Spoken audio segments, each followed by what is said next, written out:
Una presentación de...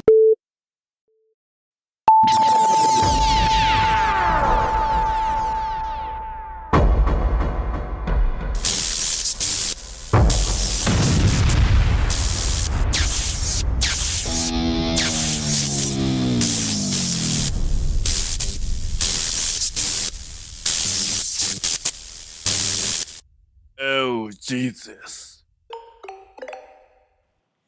Amigas, amigos, conocidas, conocidos, gente de mi linaje, gente de mi tribu, bienvenidos al video número 12 de esta temporada, el cual además corresponde al resumen del mes de febrero de nuestra serie Fragmentos de Playa Cardonal.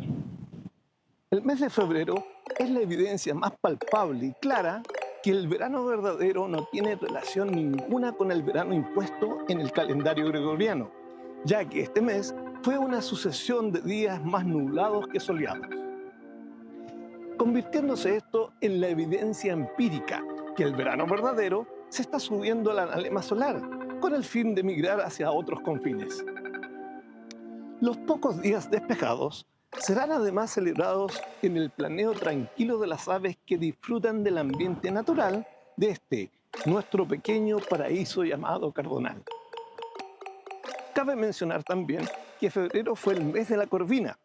La corvina, que es un pescado de carne blanca muy valorado gastronómicamente, ya que, al ser muy versátil, sus preparaciones pueden abarcar desde un delicado ceviche, una parrilla, al horno o simplemente a la sal o a la plancha.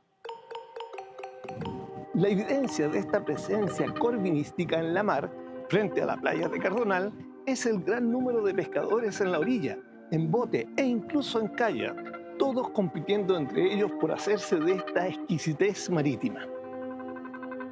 Amigas, amigos, conocidas, conocidos, gente de mi linaje, gente de mi tribu, saludos, un abrazo, gracias, suerte.